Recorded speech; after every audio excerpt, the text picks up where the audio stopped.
오늘 이름을 불러가면서 인사를 하시라고 말씀드린데, 오늘 말씀 제목을 보시면 예수 그리스도 임마누엘, 이렇게 예수님의 이름에 대해서 우리 오늘 함께 나누려고 합니다. 세상을 살다 보면 참 신기한 이름들을 많이 만나게 되죠. 때로는 이름이 너무 특이해서 바꾸고 싶은 사람들이 있습니다. 주민등록부에 등록된 이름을 바꾼다는 게 정말 쉬운 일이 아닌데도 매년 이름을 바꾸고 싶은 개명 신청자들이 많이 있다고 합니다. 제가 검색을 해봤습니다. 얼마나 특이한 이름들이길래 이름들을 바꿀까? 2015년, 작년이죠. 작년에 개명 신청을 한 사람들의 이름 제가 몇 개만 골라봤어요. 첫 번째, 방귀남. 이름이 방귀남이고요. 어떤 분 이름이 어린이. 어시고 이름이 린인 거예요. 어린. 이분은 커도 어린이에요. 그리고 박비듬. 그리고 성이 하고 이름이 지마예요. 하지마. 예, 이제는 조금 수위가 있는데요. 성이 석이고 이름이 을년이에요. 석을년. 네. 그리고 이거 이름은 운기예요. 운기인데 성이 경이에요. 그래서 경운기. 네, 최고 신기했던 이름이 쌍둥이가 같이 개명 신청을 했는데 여자 쌍둥이에요. 근데 위의 이름은 최대쌍녀. 두 번째 이름은 최소쌍녀. 최대쌍녀, 최소쌍녀 쌍둥이가 이름을 바꾸고 신청했습니다. 네, 그 다음에 정말 신기한 이름들이 많은데요. 차마 다 욕이에요, 이름이. 이름이 거의 욕 수준이에요. 그래서 다 소개해드리지 못합니다. 근데 여러분들이 알고 있는, 지금 여기 나온 이름들도 특이한 이름이지만, 아마 여러분들이 알고 있는 이름들 중에서 정말 특이한 이름 중에 하나가 아마 제 이름이 아닐까 하고 생각해 봅니다. 유셀라라고 하니까 다들 여자 목사님이 오는 줄 알았다. 그런 분들이 많이 있었다고 하더라고요. 제 이름은 제 아버지께서 시편을 읽다가 발견하시고 지으신 이름입니다. 시편은 원래 곡조가 있는 일종의 음악이라고 할 수 있습니다. 시편을 읽다 보면 중간중간에 괄호를 이렇게 써놓고 셀라라고 돼 있죠. 이거는 일종의 음악 기호인데 이 부분에서 더 높은 소리로 불러라. 더 높여서 불러라. 혹은 어떤 사람은 잠깐 쉬고 묵상해라. 뭐 이런 뜻의 음악 기호라고 합니다. 어린 시절에는 이름 때문에 많이 놀림도 받았습니다.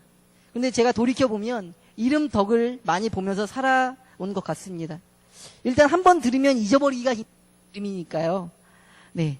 학교 다닐 때 학기 초가 되면 선생님들이 출석부를 딱 펴놓고 들어오는 선생님마다 출석부를 펴놓고 애들 이름 한 번씩 부르잖아요. 그러면 이름을 김민수 부르다가 이렇게 흔한 이름 부르다가 제 이름은 멈칫해요. 일단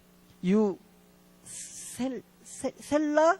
누구야? 일어나봐. 그거 일어나게 하죠. 일어납니다. 너 이름 무슨 뜻이야? 그러면 제가 당당하게 얘기합니다. 제 이름은 하나님을 더 높여서 찬양하라는 뜻입니다. 이렇게 얘기하면 교회 다니는 선생님들은 그날부터 저를 엄청 이뻐하세요. 네? 교회 다니지 않는 선생님은 쟤 좀 이상하네. 쟤 교회 다니는데 조금 이상하네. 이렇게 생각을 하시는데 어느 상황일지라도 저에게는 이익이에요. 왜냐하면 어떤 선생님도 제 이름을 단번에 기억하시거든요.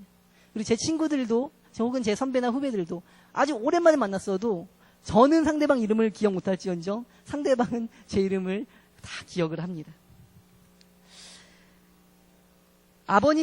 저희 아버지께서 제 이름을 지을 때 하나님을 더 힘차게 찬양하라고 제 이름을 지으셨는데 저는 그 이름 때문인지 그 이름 따라서 살고 있었던 것 같습니다. 그리고 그 이름 때문에 어쩌면 저는 이 자리에 여러분들과 함께 지금 이 시간 하나님의 말씀을 나눌 수 있는 게 아닌가 하고 생각을 해봅니다.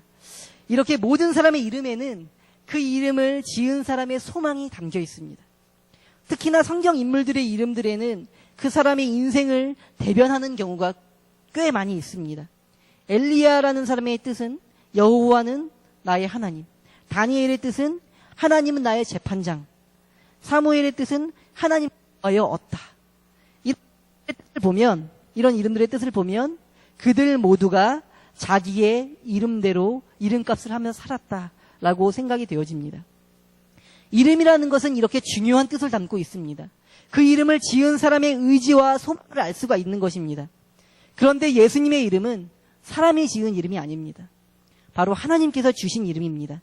그렇기 때문에 우리는 그 예수님의 이름을 통해서 하나님의 뜻을 알 수 있는 것입니다. 우리는 오늘 예수님의 여러 가지 다른 이름을 통해서 하나님께서 예수님을 통해 우리에게 주시려고 하는 것이 무엇인지, 예수님께서 어떤 분이신지 살펴보려고 합니다. 오늘 우리가 읽은 본문에는 예수님의 세 가지의 이름이 등장합니다. 그것은 바로 예수, 그리스도, 임마누엘이라는 이름입니다. 먼저 예수라는 이름은 우리 모두가 익히 잘 알고 있는 이름입니다. 누구나 예수라는 단어를, 아마 교회를 다니지 않는 사람조차도 예수라는 이름을 모르는 사람은 없을 것입니다. 누구나 예수 혹은 예수님 말하면 교회를 떠올리죠. 그런데 예수님 시대에 이 예수라는 이름은 흔하디 흔한 이름이었습니다. 우리 주변에 보는 철수, 영수 이런 이름보다 더 흔한 이름이 바로 예수라는 이름이었습니다. 그래서 예수님을 칭할 때 나사렛의 예수라고 꼭 칭해서 불러야 그 많은 예수 중에 나사렛 예수라고 칭해서 불렀던 것입니다. 이 이름이 흔히 쓰였던 이유는 구약 성경에 나오는 아주 위대한 인물의 이름이기 때문입니다. 그 인물의 이름은 바로 여호수아입니다. 히브리어로는 여호수아라고 부르는 이름이 바로 예수아라는 이름입니다. 히브리어로는 여호수아, 헬라어로는 예수스라고 있습니다. 이 구약 성경의 여호수아와 예수라는 말은 사실 같은 이름입니다. 모세를 뒤이어 민족을 이끌었던 용맹한 영웅이었던 예수, 곧 여호수아라는 이 이름은 남자아이에게 지어주기에는 아주 더없이 좋은 이름이었겠죠. 그리고 멋진 이름이고 축복을 가득 담은 이름이었을 것입니다. 이 예수라는 이름의 뜻은 바로 여호와는 구원이시다라는 뜻입니다. 21절에 이 이름을 이렇게 말합니다. 아들을 낳으리니 이름을 예수라 하라. 이는 그가 자기 백성을 그들의 죄에서 구원할 자이심이라 하니라. 이 말은 하나님의 사자가 예수님의 아버지 요셉의 꿈에 나타나서 일러준 이름입니다. 곧 사람이 지은 이름이 아니라 하나님께서 뜻을 담아서 주신 이름이라는 것입니다. 그 이름을 통해 우리는 하나님께서 예수님을 통해서 예수님을 이 땅에 구원자로 보내셨다는 것을 우리는 알 수 있습니다. 예수님은 그저 제안하기를 선지자나 선생 정도가 아니라 영웅 정도가 아니라 예수님께서는 우리의 구원자로 이 땅에 오셨다는 것입니다. 예수님은 또 그 이름에 부끄럽지 않게 사셨습니다. 예수님은 여호와는 구원이시다라는 이 막중한 뜻을 담은 이 이름을 가지고 구원자의 삶을 또 살아가셨습니다. 예수님은 그 십자가의 사랑으로 하나님의 구원을 이루셨습니다. 이것이 바로 예수라는 이름의 무게였습니다. 예수님을 믿는다는 것은 예수님의 삶을 동경하거나 그저 팬이 되는 것을 의미하는 것이 아닙니다. 예수님을 믿는다는 것은 그 이름을 믿는 것입니다. 곧 오직 하나님만이 우리의 구원이심을 우리가 고백하고 인정해 드리는 것입니다. 이 세상은 우리에게 참으로 많은 구원의 길을 말하고 있습니다. 그리고 그 길로 따라오라며 우리에게 손짓하고 있습니다. 그런데 여러분, 돈을 많이 벌어들이는 것, 출세하는 것, 좋은 직장 가지는 것, 건강하게 몸을 지키는 것, 자녀 교육 잘 시키는 것, 진짜 이런 것들이 우리의 삶을 보장할 수가 있습니까? 이것이 진정 우리의 구원이 될 수가 있습니까? 인간이 세운 권력이 영원한 것을 보셨습니까? 권력도 권세도 명예도 우리 인생을 구원해 주지는 못합니다. 그 이름을 믿는다는 것은 여호와 하나님만이 유일하게 우리의 구원자가 되심을 인정해 드리는 것입니다. 구원 그 자체이신 예수님 말고는 내게 아무것도 없다고 인정해 드리는 것입니다. 예수라는 그 이름, 여호와는 구원이시다 라는 이 이름을 굳게 믿으시기 소망합니다. 둘째로 오늘 본문에는 그리스도라는 이름이 등장합니다. 그리스도라는 이름은 헬라어로 기름 부은 자라는 뜻이고 히브리어로는 메시아라고 합니다. 이 그리스도라는 이름이 중요한 이유는 예수님께서 스스로 이 이름을 인정하셨기 때문입니다. 예수님께서 사마리아 수가의 우물가에서 한 여인을 만났을 때입니다. 이 여인은 사마리아인들의 서름에 대해서 예수님께 이야기하다가 자신의 소망을 담아서 예수님께 이렇게 말합니다. 여자가 이르되 메시아 곧 그리스도라 하는 이가 오실 줄을 내가 아노니 그가 오시면 모든 것을 우리에게 알려주시리이다. 이 소망, 메시아가 오면 다 괜찮아질 거예요. 메시아가 오면 될 거예요. 이 소망을 말했을 때 예수님께서는 여인에게 이렇게 말합니다. 네가 내게 말하는 내가 바로 그 사람이다. 이렇게 말씀하십니다. 예수님께서 그 여인 앞에서 내가 바로 그리스도라, 그 그리스도다라는 것을 인정하고 보인 것입니다. 그리스도는 기름 부은 자, 곧 하나님께 선택된 자를 의미합니다. 이 말은 곧 왕이나 제사장, 예언자를 뜻하는 말이기도 한데 동시에 영웅적인 구원자를 뜻하는 말입니다. 이 말을 잘 이해하기 위해서는 이스라엘 민족의 열망을 알아야만 합니다. 이스라엘 민족들은 왕권 통치 시대가 지나고 나라가 분열되고 여러 나라의 침략을 받았습니다.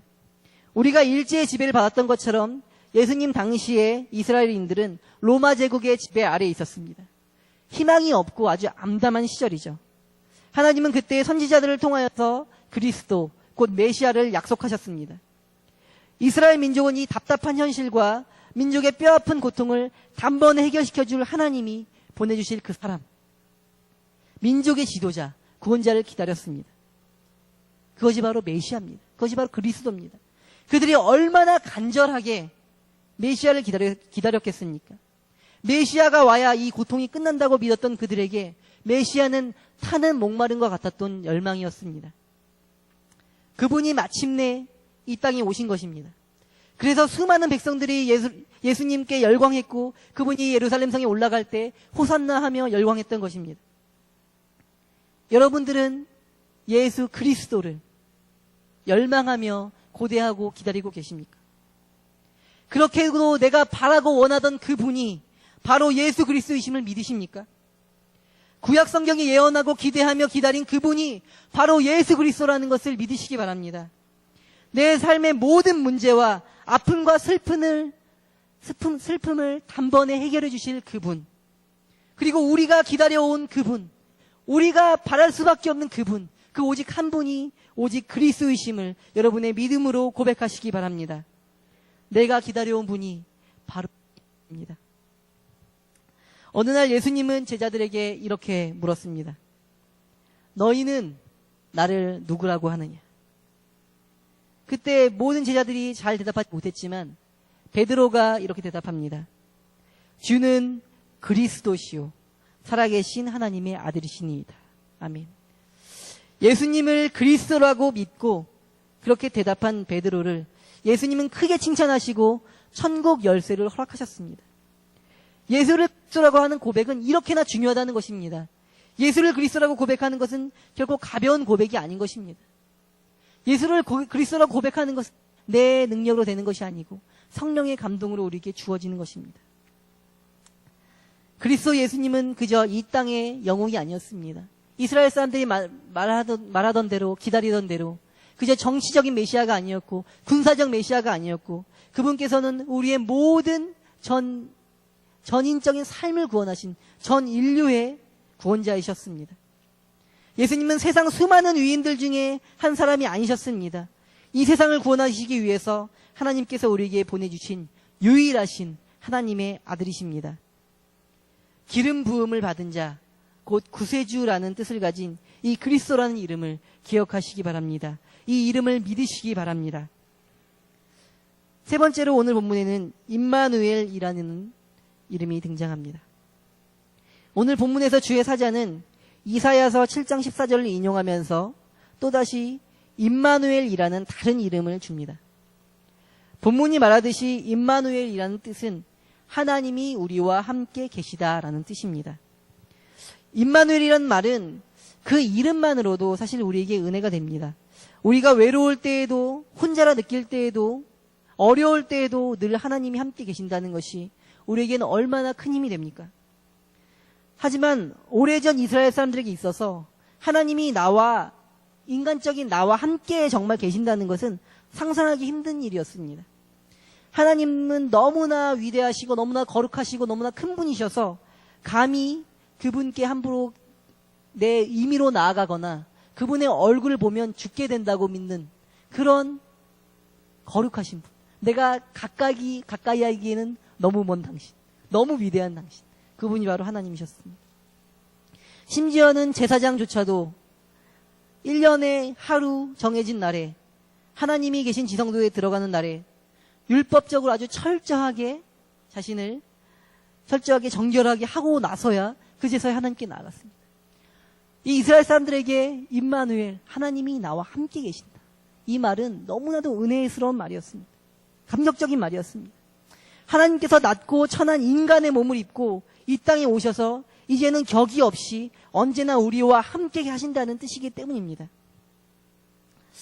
제가 수년 전에 한번 버스를 탔습니다. 벌써 좀 오래된 일인데요.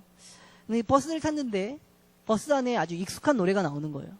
그때 막 유행하던 우리 교회에서 젊은이들 부르는 CCM인 거예요.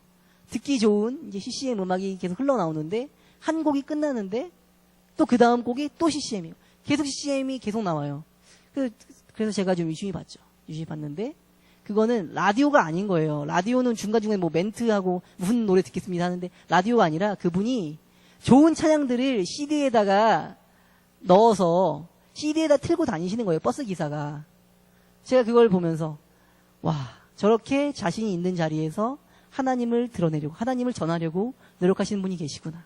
제가 깊은 감동에 빠졌습니다. 또 한편 지금 뭐 하고 있나 그런 생각도 하면서 깊은 감동에 빠졌습니다. 그런데 그런 감동의 시간도 아주 잠깐이었습니다. 버스 앞에 갑자기 다른 차가 끼익 하고 이렇게 끼어들면서 버스가 급정지를 합니다. 그런데 그 거룩하던 버스 기사가 창문을 내립니다. 그리고선 창문을 향해 욕을 하기 시작합니다. 근데 너무나 뭐라 그러게 찰지게 욕을 하는데 네, 숫자 욕도 많이 나오고 멍멍이 욕도 나오고 막 욕을 하는 거예요. 제가 마음에 생각했죠.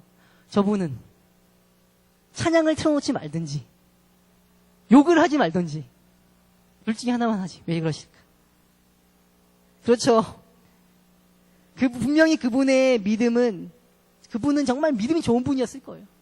내가 전하고 싶은 이 마음이 가득한 사람. 그렇지만 누구라도 운전하면 성질이 나고 화가 날 때가 있죠. 저도 운전하다 보면 화가 날 때가 있습니다. 혼자 있을 때는 뭐 끼익함 저도 그런 상황이 되면 혼자 그냥 네, 조금 안 좋은 말도 혼자 창문 내리지 못하고 네, 혼자 조금 하죠. 근데 제가 교회 차를 운전할 때 어떨까요? 제가 오늘도 우리 장로님들, 우리 담임 목사님, 권사님 모시고 서울에 좀 병원 신방 다녀왔는데 오늘도 정말 오늘 있었던 일인데 서울 톨게이트를 지나는데 어떤 은색 차가 제 앞으로 확 끼어드는데 거의 이제 피하려고 저도 차선을 변경했습니다. 그래서 너무 놀랐는데 제가 이 옆으로 이렇게 봤더니 여자분이세요. 여자분인데 핸드폰을 보면서 운전을 이렇게 핸드폰을 보면서 그냥 직진만 하는 거예요. 그러니까 끼어들었는데 저는 피해서 보면서 화가 났죠. 화가 났는데 차에 누가 있습니까? 어떻게 해요? 그냥 조금 이런 나쁜 사람 하고 말죠. 아까 말씀드렸던 그 버스 운전기사의 차에 만약에 대통령이 타 있었다면 그 사람도 아마 그렇게 욕 못했겠죠. 그 믿음 좋았던 그분의 마음에 정말 이 차에 지금 내가 예수님을 태우고 동행한다라는 마음을 가졌다면 그분 그렇게 욕하지 못했겠죠. 여러분들은 임마누엘의 신앙을 가지고 계십니까? 임마누엘 할 때 하나님이 나와 함께 계셔. 그래, 그분이 내 곁에 계시니까 나는 외롭지 않아. 내게 힘이 돼. 그저 하나님을 통해 힘을 얻고 용기를 얻고 여기서 멈춰서는 안 됩니다. 우리는 늘 내 곁에 계신 그분께 어떤 삶을 보여드리면서 내 옆에 늘 밀착하고 나와 함께 계신 그분께 어떤 삶을 보여드리며 살고 있냐는 것입니다. 부담을 가지라는 것이 아닙니다. 단지 그분을 늘 의식하면서 그분을 늘 느끼면서 살아가라는 것입니다. 그분으로 인해 거듭나고 변화된 우리의 삶을 보여드리면서 살자는 것입니다. 운전할 때도, 일할 때도, 식사할 때도, 설거지할 때도, 혹은 걸어갈 때도 우리는 언제나 그분과 함께합니다. 우리가 그분께서 옆에 계시다는 그 한 가지 믿음만으로도 우리 삶이 변화할 수 있을 것 같지 않습니까? 나와 그분이 늘 손잡고 계시다면, 그분이 언제나 사랑의 눈빛으로 날 바라보고 계신다는 것을 믿고 있는다면 우리의 삶이 조금씩은 변화하지 않겠습니까? 우리가 그분 앞에선, 그분 옆에서 힘들지라도 선한 일을 하고 절제하면서 살아가게 되는 것입니다. 하나님은 인간의 모습을 입고 이 땅에 오시고 인간과 완전히 섞여 사시면서 비로소 임마누엘이 되셨습니다. 이제 하나님은 결코 멀리 계신 분이 아니라 우리 중에 계시는 분이십니다. 이 하나님이 우리와 함께 계시다라는 그 이름, 임마누엘을 기억하시기 바랍니다. 그리고 그 이름을 기억할 때 언제나 나와 함께 계신 하나님, 그분께 나의 삶, 나의 믿음을 보여드리시기 바랍니다. 오늘 우리는 말씀을 통해 예수님의 세 가지 이름, 예수, 그리스도, 임마누엘에 대해 알아보고 그분의 오신 의미를 되새겨 보았습니다. 그분은 그 이름에 부끄럽지 않은 삶을 사셨고 우리에게 오늘 또 그 길을 따라오라고 우리에게 손짓하고 계십니다.